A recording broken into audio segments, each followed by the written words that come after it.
भक्तों नमः शिवाय, श्री शिवाय नमस्तुभ्यं, जय श्री महाकाल। जी हाँ भक्तों, आप सबको भी पता है कि इस समय हिंदू धर्म का और सनातन धर्म का जो पितृपक्ष होता है ना, वो चल रहा है। तो आपके लिए बहुत ही बड़ा दिवस मैं लेके आया हूँ। क्यों? क्योंकि आप सबको भी पता होगा कि कल मतलब 28 सितंबर को पितृपक्ष की एकादशी का दिन आ चुका है। जी हाँ भक्तों, एकादशी मतलब जो एकादशी जो होती है ना, वो बहुत ही बड़ा एक दिन माना जाता है सबके लिए, ठीक ना। जो भी हिंदू धर्म और सनातन धर्म के लोग हैं, उनके लिए एकादशी का जो दिन है वो बहुत ही बड़ा दिन माना जाता है।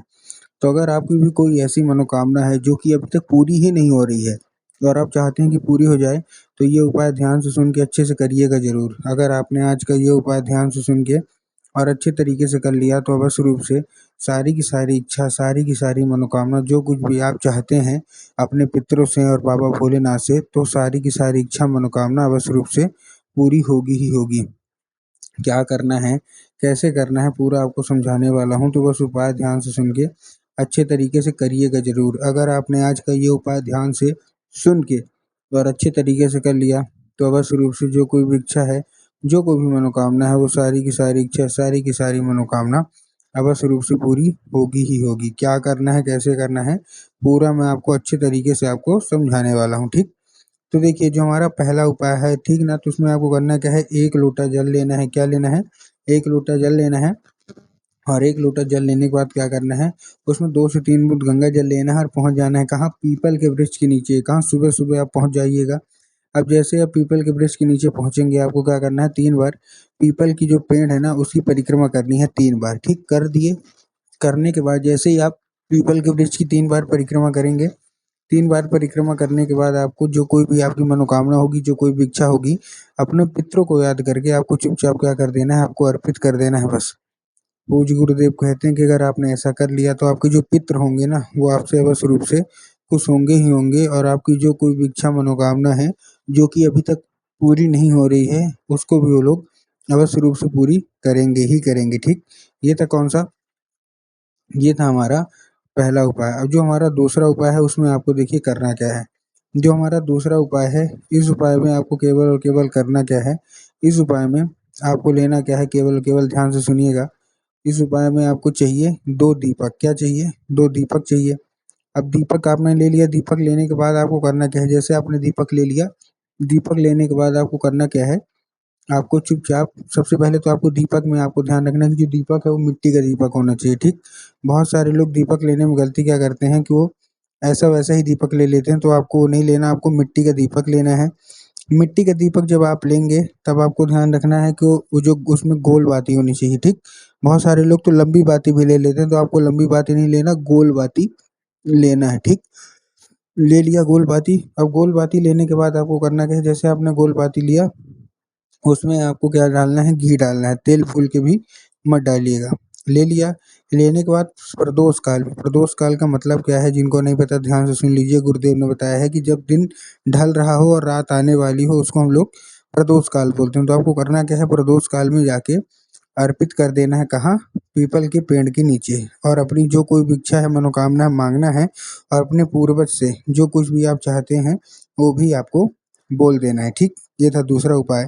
ये तो था मतलब उस एकादशी के दिन। अब हम चलते हैं भोलेनाथ का आपको कौन सा उपाय करना है, जो कि आपकी मनोकामना सारी की सारी इच्छा पूरी कराएगा।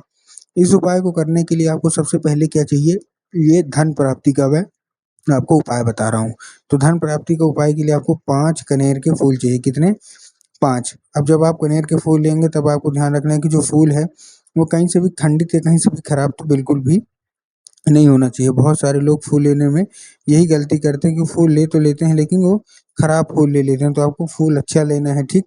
तो 5 के पाँचों फूल ले लेना है। फूल लेने के बाद आपको करना क्या है, जैसे आपने फूल ले लिया, फूल लेने के बाद आपको करना क्या है, पहुँच जाना है सीधा सीधा शिव मंदिर। अब जैसे आप शिव मंदिर पहुँचेंगे, शिव मंदिर पहुँचने के बाद सबसे पहले आपको दक्षिण दिशा में खड़े होना है और उत्तर की ओर अपना चेहरा कर लेना है। अब देखिए, दक्षिण और उत्तर में भी ना बहुत सारे लोग कंफ्यूज होते हैं कि दक्षिण क्या है, उत्तर क्या है, हमको थोड़ा साफ साफ बताओ। तब गुरुदेव ने साफ साफ बताया है कि आप जिस भी शिव मंदिर जा रहे हैं, उस शिव मंदिर का जिधर साइड जलाधारी होगा, आपको अपना चेहरा उधर साइड करके खड़े हो जाना है, ठीक। खड़े हो गए। अब खड़े होने के बाद आपको करना क्या है, जैसे ही आप खड़े होंगे, खड़े होने के बाद आपको एक नाम लेके, कौन सा?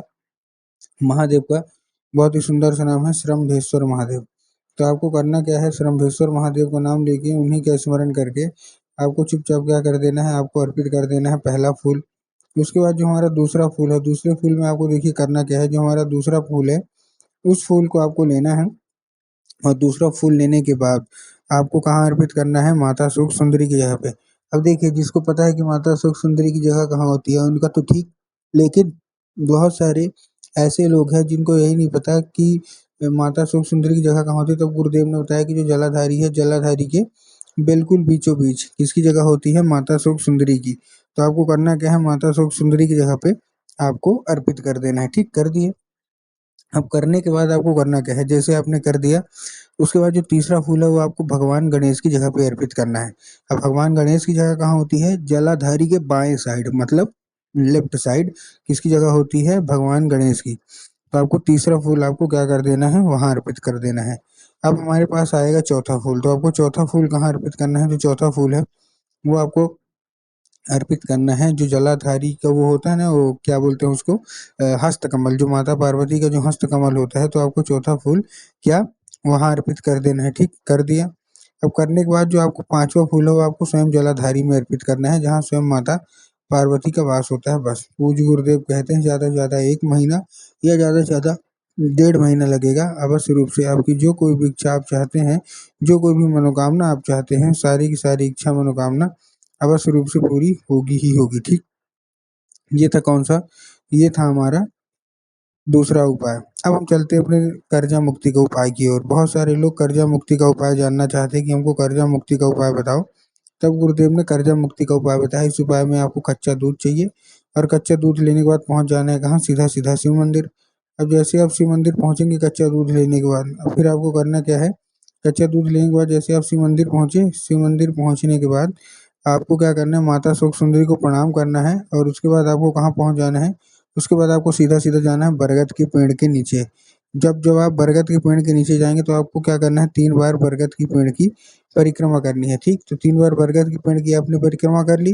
बरगद की पेड़ की परिक्रमा करने के बाद आपको क्या करते हैं, बटकेश्वर महादेव का नाम लेके, क्या, बटकेश्वर महादेव का नाम लेके उन्हीं का स्मरण करके आपको चुपचाप जो है ना, वो आपको क्या करना है, कच्चा दूध अर्पित करना है और आपके जीवन में जितना भी कर्जा है वो सारा का सारा आपको बोल भी देना है।